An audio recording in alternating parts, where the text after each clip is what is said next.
Let's talk about a war that went on for, well, over 100 years. It was this epic, brutal struggle between England and France that did way more than just redraw some maps.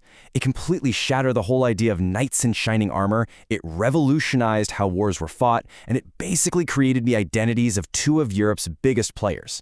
This was the 100 Years' War. So here's how we're going to break it all down. First, we'll look at what kicked this whole thing off, a crisis over who should be king. Then we'll get into the English tactics that were just devastatingly effective. We'll see the absolute catastrophes the French suffer because of it, and then their long, painful journey to adapt. And finally, we'll hit the game changers that flipped the script and look at what it all meant in the end. Okay, let's dive right in. The reasons for this war are deep and tangled, a mix of old loyalties, land disputes, and just pure raw ambition. At its heart, it's a story about two rival families fighting over the biggest prize in Europe, the crown of France. You know, the path to war was actually pretty quick. It all started in 1328, when the King of France died without a son, creating this massive power vacuum.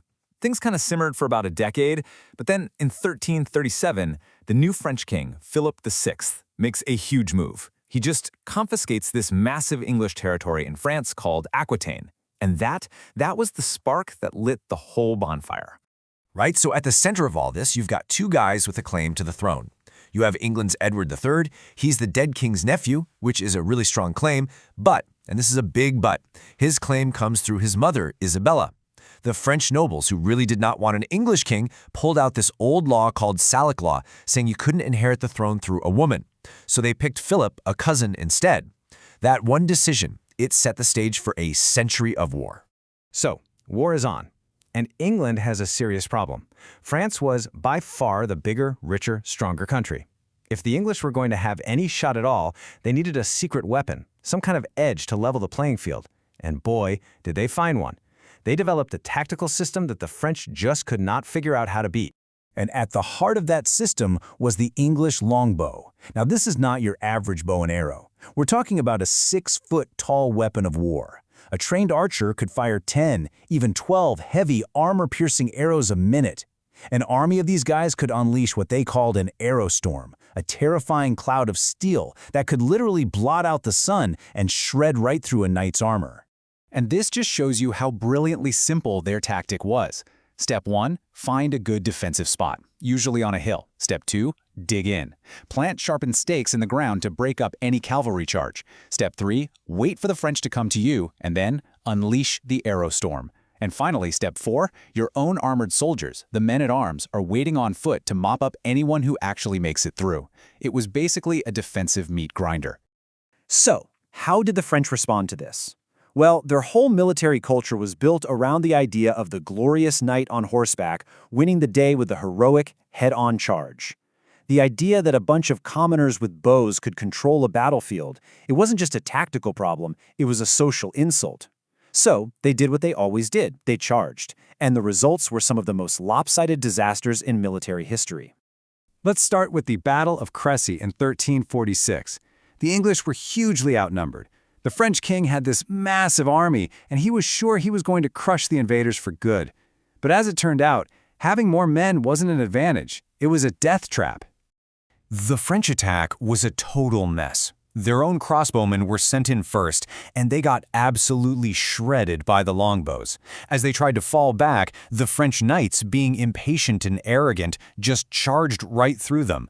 Wave after wave of French nobility just threw themselves up a muddy hill and straight into that storm of arrows. It was, like the historian Matthew Strickland says, a disastrous shambles, a complete slaughter.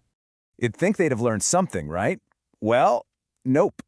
10 years later, at the Battle of Poitiers, the same thing happens all over again. This time it was even more humiliating. In the middle of all the chaos, the French king himself, John II, was actually captured on the battlefield. I mean, losing an army is one thing, but losing your king? The whole country just plunged into crisis. So this really brings us to the big question, right? England has this tactic that seems completely unbeatable. France has lost thousands of nobles, their king is a prisoner, their military is a joke. I mean, they are staring into the abyss. How in the world could they possibly turn this thing around? Well, the answer wasn't going to be some stroke of genius from one general. No, it was going to be a slow, grinding, bloody process of learning. of adapting, paid for with thousands and thousands of lives. So, slowly but surely, the French started to change things up. They started having their own knights fight on foot more often, making them smaller targets. Armor got better, with full plate offering way more protection. But the biggest change was strategic. They finally realized they couldn't beat the English at their own game, so they just stopped playing it. They switched to a war of raids and sieges, avoiding those big, glorious battles the English craved. But old habits die hard. In 1415, the famous English king Henry V invades France. His army is small, sick with dysentery, and just trying to get away. The French see their chance and assemble another giant army to block him at a little place called Agincourt. They were so confident in their numbers that they completely forgot the lessons of the past. They decided to charge across a freshly plowed, rain-soaked field that was basically just a huge pit of mud. The result was the most legendary disaster in French history. The knights in front were mowed down, and the guys behind them just kept pushing forward, trampling their own men, getting stuck in the mud. The English archers just stood there firing until they ran out of arrows, and then they picked up axes and swords and charged in. The cost was unbelievable. Something like 40% of the entire French nobility was killed or captured in one afternoon. At this point, France is on the verge of total collapse. The English have Paris, the French king is insane, the country's torn apart by civil war. It looks like it is all over. But then, when things are at their absolute worst, two revolutionary forces show up that are going to completely change the rules of the game. The first game changer wasn't a new weapon or some brilliant tactic. It was a teenage peasant girl from a tiny village, Joan of Arc.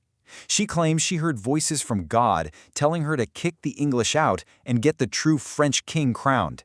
And you know what? In these desperate times, her sheer belief and charisma were exactly what a broken France needed to hear. And her impact was like lightning. In May of 1429, she inspires the army to break the siege of Orleans, which shattered this idea that the English were invincible. A month later, at the Battle of Patay, a newly confident French army just destroys an English force. And a few weeks after that, Charles is crowned King Charles VII. Joan's campaign was the psychological turning point of the entire war. Now, this second game changer was all about technology. While the English had pretty much perfected medieval warfare, the French were busy investing in the future: gunpowder. And specifically, they were building powerful cannons that could do something the longbow could never, ever do: smash down the stone walls of a castle. And this really shows you the shift, right? The longbow made the English the kings of the open battlefield. But the war wasn't just about winning battles anymore, it was about taking and holding castles. And the French, under these brilliant artillery guys called the Borough Brothers, developed the best cannons in Europe. The English strategy was to hide behind stone walls. Well, now those walls could be turned into rubble in a matter of days. The age of the longbow was officially over. Okay, so now the French have this renewed morale from Joan of Arc, and they've got this powerful new artillery. The final push begins. The tide has turned for good. A war that started with English arrows was going to end with French cannonballs, and it would reshape what it even meant to be English or French forever. The impact of this war was huge. The longbow proved that a peasant could kill a nobleman from 200 yards away, which shook the whole feudal system to its core. Both countries started moving toward professional, paid armies. Gunpowder was the new king of the battlefield. And maybe most importantly, after a century of fighting each other, both England and France came out with these strong, new national identities, which laid the groundwork for the modern countries we know today. Which leaves us with one last thought. This century of insane, brutal fighting was so much more than just a family squabble over a crown. It was like a furnace that melted down the old medieval world of knights and chivalry. And from that fire, something totally new was forged.